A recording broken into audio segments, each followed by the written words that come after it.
Hey everyone, like many I am sure, I quit World of Warcraft after years of being disappointed or just downright frustrated with how the game was going year after year. Surprisingly, it was Shadowlands that was the last straw for me, not Warlords of Draenor or Battle for Azeroth. So, with Dragonflight's announcement trailer, and all the hype flying around it, pun intended, does this expansion look promising enough to bring back those of us disenfranchised after years of disappointment? Well, anytime a new expansion comes out, World of Warcraft pulls many back in, bright-eyed and bushy-tailed with the hope that the developers will somehow recapture that magic that they first fell in love with. A bit of a tangent here, but you would not believe how many times I mixed up Dragonflight with Dragon Song. Dragon Song is a term used in Final Fantasy XIV in its dragon-themed expansion, and so that's the word that my brain naturally wants to go with. It feels like it's going to be that whole Shadowbringer Shadowland conundrum again. Anyways, so Blizzard has been able to put on amazing presentations for their expansions. They know how to show off content and how to hype up their player base. They even know how to hype up those of us who maybe swore the game off, because that trailer had me thinking, oh my god, take my money already. But Battle for Azeroth also looked amazing when they were promoting it. Warlords of Draenor looked like it was going to be the greatest thing ever. Unfortunately, underneath all that glitz and glam was just a whole lot of disappointment. So, I'm not surprised that Dragonflight looks great, but in the words of the English rock legend Pete Townshend from The Who, we don't get fooled again. Anyway, so with a bit more of a critical eye, let's take a look at what has been shown for Dragonflight. One way Blizzard are trying to whet the appetites of us old school WoW players is by bringing back the old talent system, the talent trees, the one that they changed way back in the Warlords of Draenor pre-patch, almost 10 years ago. You see, this is something that Blizzard does from time to time. They remove systems and features, replace them with something else, and then they bring them back at a later date. And this one actually landed with me, because I really like the old talent trees. I like them so much better than what they changed it to. What made the talent trees so much better, at least in my opinion, is that they helped you connect more with your character. Having to choose a talent or trait every level helped solidify that connection. It also made the leveling process feel so much better, because every level you had a choice to make, and that meant you always looked forward to the next level. I've also missed following the paths down the trees and mapping out which route to take, which abilities you wanted to get along the way. Now, I have no doubt that there will be mathematically best choices, and if you're looking to get into the serious content, then you will need to hit up your favorite websites to see which talents are the best for PvP, M+, raiding, etc. So, it's really nice to see that Blizzard have included a way to save loadouts. At level 70, there will be 61 points you can spend on your talent trees. It would be tedious if you had to click through all those talents every time you wanted to change your build.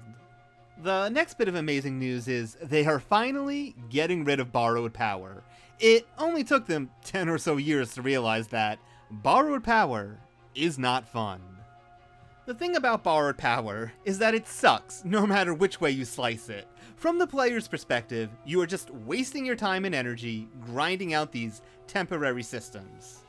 From a development standpoint, every time they introduced a new power system, it needed a lot of work throughout the expansion, and by the time it was working in a state that everyone was happy with, that would mark the end of the expansion, and then they would have to start the whole process over again.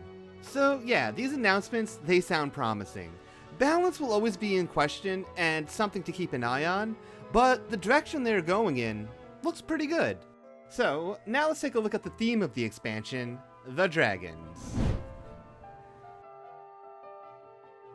This is, single-handedly, the biggest reason this expansion got my attention. I love dragons in World of Warcraft. They have always been my favorite characters, provided my favorite storylines, my favorite raids. I love their lore. So yeah, an expansion centering around them, giving us our very own dragon mount to train, new dragon race and classes. But at the same time, I also fear what Blizzard's writers are going to do with this. What if they screw them up so badly that I can no longer stand them? we've seen some storylines and characters get messed up. Also, when I saw that there is this prequel to Dragonflight book, I start to seriously question Blizzard's commitment to telling the story within the game. It's no secret that the narrative in World of Warcraft has been a weakness for a while, and if you really want to understand the lore and what is going on, you need to read books and comics and a bunch of stuff that is outside of the game. But this also means it shouldn't be too hard to turn this around. The bar is already set so incredibly low that if this was a game of Limbo, you would need to be Barbados Slim to wiggle your way under it. Now, it wouldn't be a dragon-themed expansion without adding a dragon race, which they did, and they are called the Dracothir. So, there are two forms of the Dracothir, the humanoid form and the dragon form.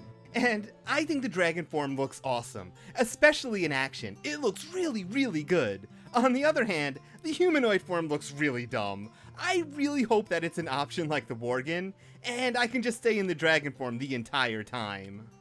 When it comes to these new races, mechanically they look really fun. They have the innate ability to glide, very similar to the Demon Hunters, and they also come with the racial abilities of Wing Buffet and Tail Swipe. Anyone who has done a dragon encounter in WoW can tell you all about Tail Swipe and Wing Buffet, and now the players are going to have access to these famous abilities.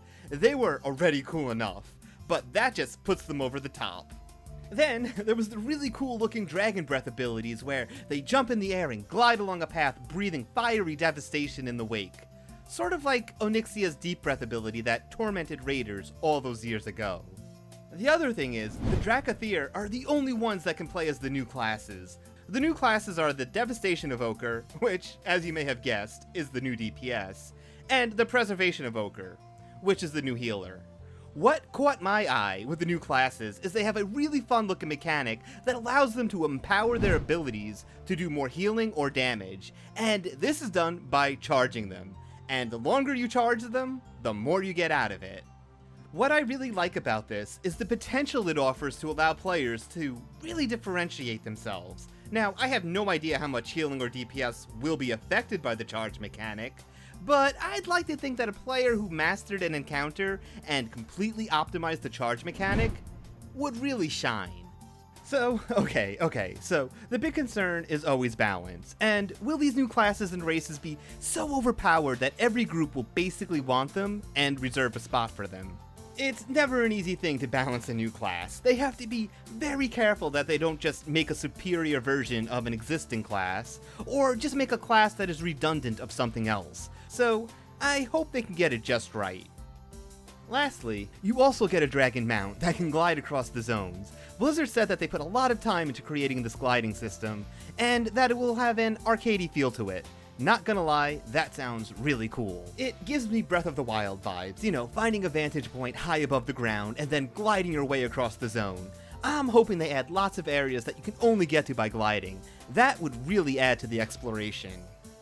I would also love to see gliding challenges, you know, mini-games that test your gliding prowess. If the gliding is meant to feel arcadey, I can see that working really, really well. Maybe even have raid or dungeon mechanics that make use of it. How cool would that be?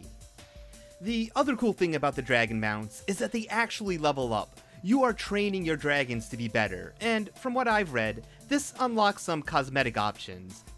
There will also be special abilities for the mounts, such as being able to more easily gather momentum, dive bombing, and improvements to mobility.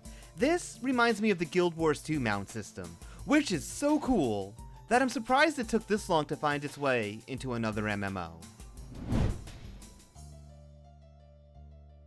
So, to be perfectly honest, when it comes to crafting, I've never really cared much about it, and I don't just mean in World of Warcraft, I mean in any MMO. So this would never be a feature that would make me think, OMG, I need to play WoW right now. Look at that crafting system. With that being said, I know that a lot of players love crafting, and that is what they do all day. So I am glad to see that the developers want to make improvements here. But the new additions don't exactly scream awesome. Sure, being able to craft different quality of gear is neat, and allows for more interesting customization. However, from what I am seeing, it's still just have the materials, press the crafting button, and hope for good RNG. I guess I just wish there was more to it. Maybe some kind of minigame, or something that tests the player's skill, and that's where the higher quality of gear would come from. Anyways, like I said, crafting isn't a deal breaker for me. I just hope that it turns out awesome, and that everyone who loves crafting can look forward to it. The last thing I wanted to touch on was add-ons, and I think this might be the biggest hurdle for me, surprisingly enough. You know, when I started playing Final Fantasy XIV about 2 years ago, not having add-ons I thought would be a real big deal breaker for me. But instead, it turned out to be refreshing, and after not needing them for all of this time, I really don't want to have to go back to them anymore. You know, the director of World of Warcraft, Ian, in an interview with the popular Twitch streamer Asmongold, said that encounters are designed with the knowledge that add-ons will be used. To make them more of a challenge, they have to make sure that the add-ons don't completely trivialize the encounters. He did go on to say that they try to put in different visual and auditory cues, so, you know, players could do them without the add-ons. But even if the content doesn't require an add-on, the community would pressure you into using them anyways. How many raiding guilds or M+ groups do you think would want to take you if you weren't using something like weak auras or deadly boss mods to assist? On a more positive note, the developers are making improvements to the HUD, and from what has been released, it looks good. They want to make it easier to customize, move more elements around. They are also modernizing the HUD to look more like what add-ons are doing. They are also giving the players the ability to save, copy, edit, and name UI settings. So that is such a huge step in the right direction. One less add-on that you will need to use. So that's everything I can think of right now, and from what I've been reading and seeing, it looks promising. Blizzard have been saying all of the right things. If this was a few years ago, I'd be like, Blizzard, take my money already. But now I am going to tamper my expectations, wait for more information, and be cautiously optimistic. So, what do you all think? Are you excited for Dragonflight? Has it renewed your interest in playing WoW again? You know, that is, if you quit like me.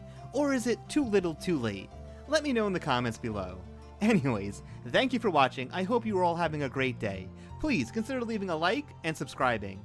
Until next time, bye!